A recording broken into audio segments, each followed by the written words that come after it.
kami akan membahas mengenai perbandingan ketahanan pangan pada masa kepemimpinan Presiden Soeharto dan pada masa kepemimpinan Presiden Susilo Bambang Yudhoyono. Dalam suatu negara, pembahasan mengenai ketahanan pangan adalah suatu topik yang sangat penting untuk dibahas, karena hal tersebut sangat memberikan dampak yang sangat besar kepada masyarakat. Ketahanan pangan juga dilakukan demi memenuhi kebutuhan dasar manusia sebagai warga negaranya. Tapi, sebenarnya apa sih ketahanan pangan itu? Menurut Undang-Undang Nomor 18 Tahun 2012, ketahanan pangan adalah suatu kondisi terpenuhinya pangan dari negara sampai dengan individu yang bisa dilihat dari tersedianya pangan yang cukup, baik jumlah maupun mutunya yang aman, beragam, bergizi, merata dan terjangkau, serta tidak bertentangan dengan agama, keyakinan, budaya masyarakat untuk tetap hidup sehat, aktif, dan produktif. Negara Indonesia memiliki jumlah penduduk yang cukup banyak.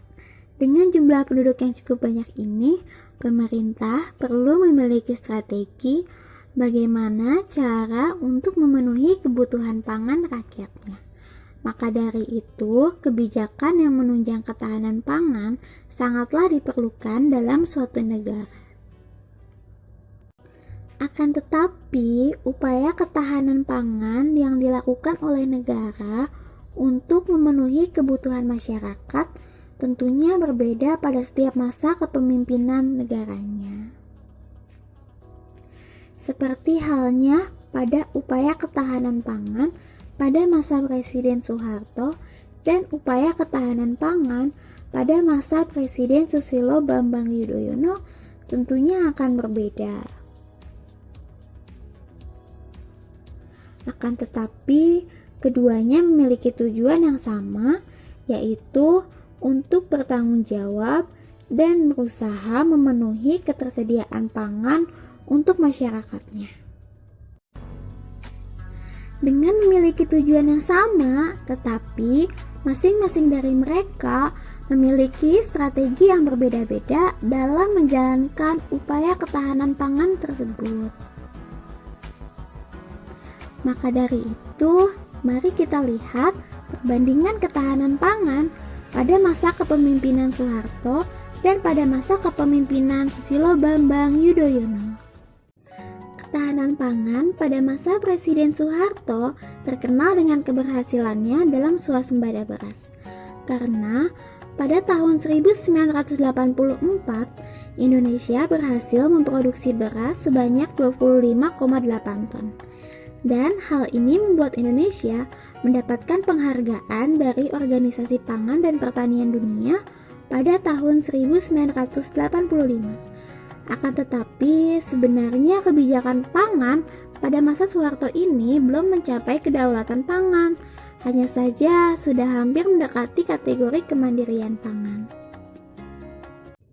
Hal tersebut bisa terlihat karena masih ada hal-hal yang masih belum memenuhi konsep ketahanan pangan, kemandirian, dan kedaulatan pangan. Seperti dalam hal ketahanan dan ketersediaan, Indonesia sudah cukup baik. Hal tersebut bisa terlihat dari kebijakan swasembadanya.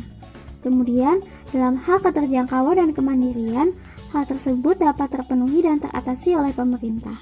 Tetapi, dalam hal kedaulatan, kebijakan pangan pada masa Soeharto belum dikatakan kedaulatan karena terlalu fokus pada produksi beras saja.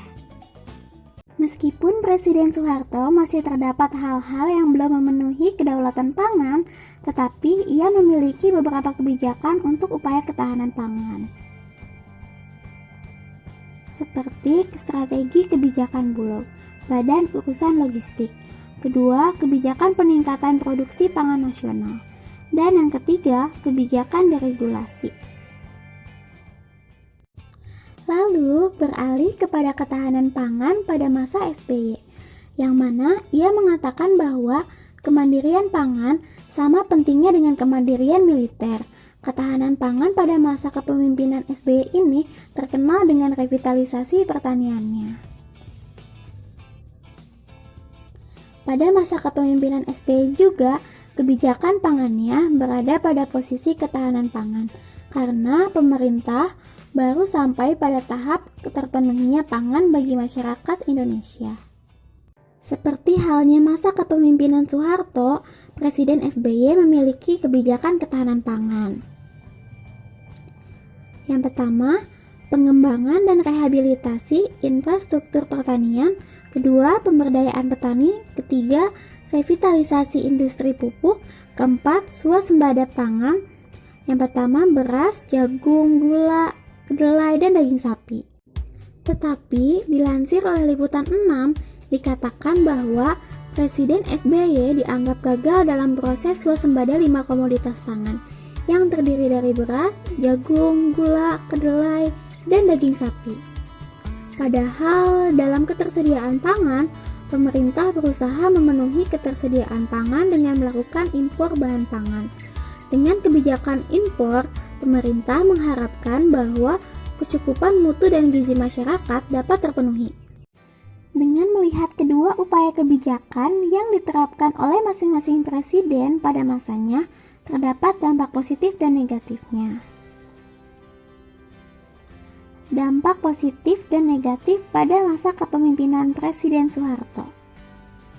Dampak positifnya, pada tahun 1984, Indonesia berhasil mencapai swasembada beras dan menyelamatkan Indonesia dari krisis pangan.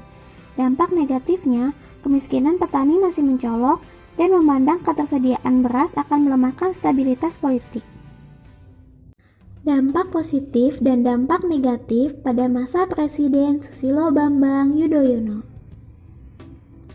Dampak positifnya, adanya pembaharuan agraria dengan mengalokasikan tanah bagi rakyat miskin demi mewujudkan keadilan sosial dan meningkatkan kesejahteraan rakyat melalui penataan akses terhadap tanah. Dampak negatifnya, rendahnya kesejahteraan petani dan kebijakan impor membuat pasar Indonesia dikuasai oleh pihak asing sehingga petani tidak memiliki tempat dan tidak dipercaya lagi sebagai produsen utama bahan pangan. Setelah melihat bagaimana kedua pemimpin negara dalam hal ketahanan pangan, termasuk pada sisi negatif dan sisi positifnya, lalu bagaimana sih inti pokok dari perbandingan ketahanan pangan pada masa Soeharto dan pada masa SBY? Berikut adalah hasil analisis mengenai perbandingan ketahanan pangan pada masa Presiden Soeharto dan pada masa Presiden SBY. Kami melihat dari 4 aspek, yaitu pemikiran dasar, background kehidupan, kebijakan, serta aspek politiknya.